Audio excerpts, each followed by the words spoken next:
gozaimasu. Konnichiwa. That's usually how you start a conversation in Japan. So I'm just going to start the conversation with greetings. So today, kyo, which is today in Japanese, I think it's important for me to discuss why I'm so into Nihongo, which is Japanese. I think I'd spoken about this in a couple of videos before. I lived in Yokohama, Hokkaido, well, Sapporo, Hokkaido, and Yokohama, and then Tokyo when I was like much older. So I've been highly influenced by Japan and its culture, and I spoke it fluently as a child. And make no mistake, Yamaha is Japanese. That's a Japanese company, and you know a lot of the music equipment is from Yamaha. And Sony is also originally a Japanese company.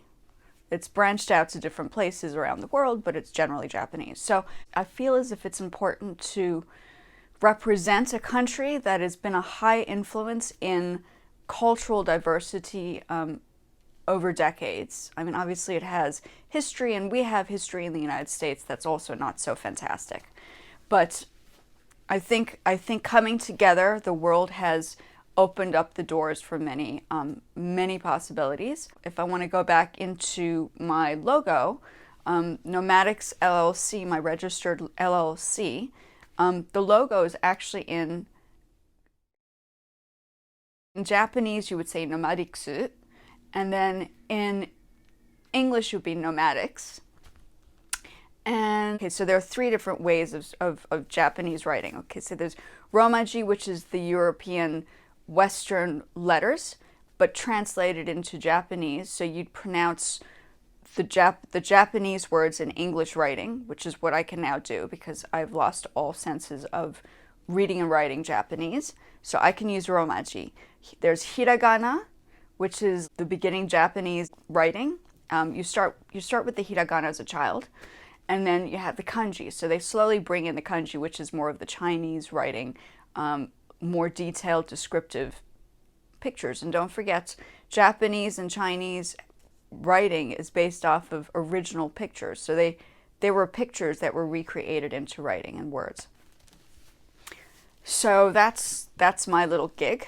And there are kindergarten songs that I remember. Sakura. Sakura, Sakura, yayoi no sona, sora wa miwatasu kageri, kagiri. So that's just the Cherry Blossom song. We all celebrate the Cherry Blossom Festival here in DC area, and it's actually from Japan, if people don't know. So in theory, we're all actually experiencing cultural diversity as it is. It's just we don't realize that that's the case. And I really think it's important for everybody to understand that it's not just about music. It's about bringing people together. Like I said, America Got Talent is doing a great job. People from around the world are like coming together. The YouTube is doing great because that's what's, you know, influencing other people. And I am influenced mainly from Japan. My husband's Cambodian. He's also influenced by Japan. So we have a lot of anime. Drives me crazy when people say anime. It's anime. If you're going to pronounce it correctly. That's just my moral of the story. And you know, all these video games, right? These video games are also from different parts. And then we're listening to a lot of the songs that are absolutely amazing. And those songs are pentatonic. And my track is also pentatonic scale because that's how it works. So I just wanted to bring up that, you know, Japan has always been my influence. Growing up in Japan is like the biggest thing that ever happened to me because not everybody, as I experienced or realized until recently, more and more people are doing it. But when I was growing up in the 80s, there weren't that many people from overseas living in Japan during that time and then learning Japanese as a child. So that's why I'm thoroughly influenced by Tokyo. If you guys haven't gone to Tokyo, you must go check out Tokyo and Shibuya, I love clothing because Shibuya is like a big thing. It's not Shibuya, it's Shibuya. And then Harajuku, everybody pronounces it wrong. Even, I hate to say it, Gwen, but Gwen Stefani is saying it all wrong. It's not Harajuku, it's Harajuku. Harajuku. So if you're going to start using Japanese in like music, make sure that you're able to actually pronounce it correctly. It's all about the pronunciation. If you can't pronounce it, don't use it. Moral of the story. And so I'm going to test it out. I have my lyrics that I said yesterday that I've gotten from, that I had to retranslate into Romaji because I can't read the hiragana or katakana anymore. I could probably use a couple of the words, but it would take me a lot longer to figure it out. But I'm using, at the moment, I'm using Romaji, which is the European and Western lettering to pronounce the words. Okay, so I have to work on this.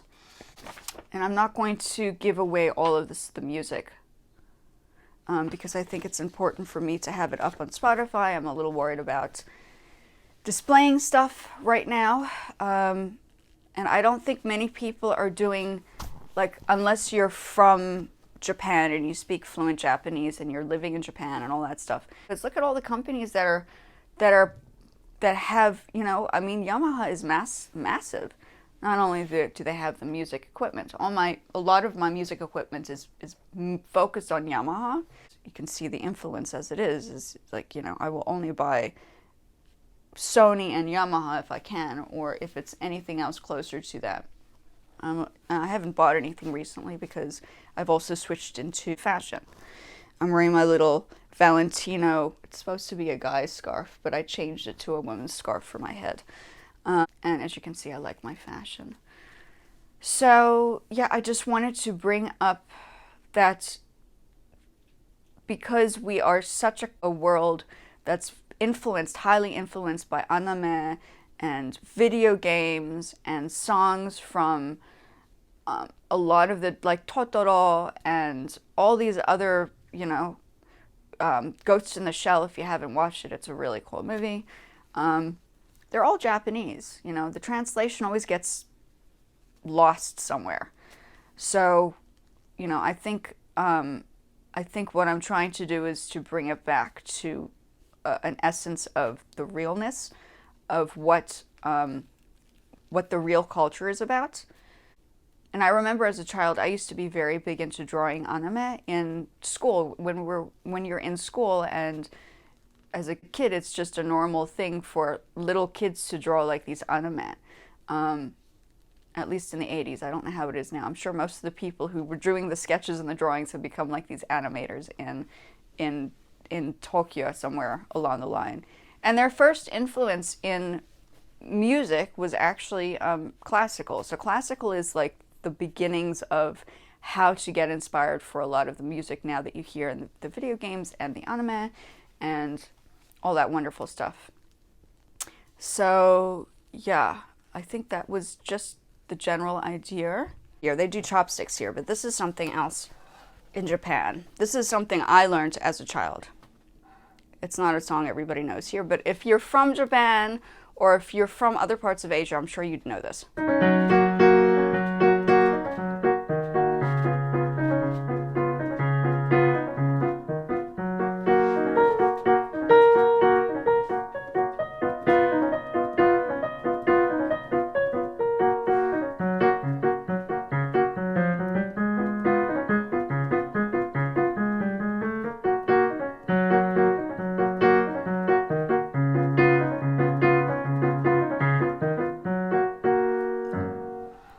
So yes, I've been highly influenced. And then there's another song that I played, right? I'm going to pronounce it Ryuichi Sakamoto. If you guys don't know me, now you know that I'm very into Japanese stuff. And yeah, that's basically, I think today I just wanted to bring up why I'm doing it in Nihongo. And how I'm going to mix it together and why I'm so influenced about Japan. I think we all are. We just don't realize it. And I'm just going to put it into the forefront and incorporate Nihongo into, if I could remember some of the things, Nihongo into the channel as well, because hey, if I have Yamaha and Sony stuff, then we are going into the cultural shift. And technology is huge in, you know, in Japan. I mean, it's like massive. I mean, the Sony gallery is amazing in Tokyo. And then, I mean, if you guys haven't gone, I want to go back eventually. I mean, if I could go there and then film all these places that I remember, I would totally do that. But I would have to get to a certain level to make that happen, because it's chotto takai ne, which means it's a little expensive. Chotto takai. Once again, and I'll do a Japanese bow. Arigatou gozaimashita, and sayonara, and jane bye bye. And then please like and subscribe. Send any messages down below for questions. And I'll get back into the music in a bit. I'm still brainstorming a few things, but I will get back to you guys soon, and love the fact that everybody is joining me. My schedule is a little bit, I can't stick to specifically one schedule, but I'm trying to do it every day. Generally about this time, between morning and afternoon. If I do skip, it's usually going to be mid-afternoon. So you'll get a video from me a day. Once again, jane bye bye, and mata ne, and then we'll talk soon. Okay, and then please like and subscribe, and I'd love to see you guys back.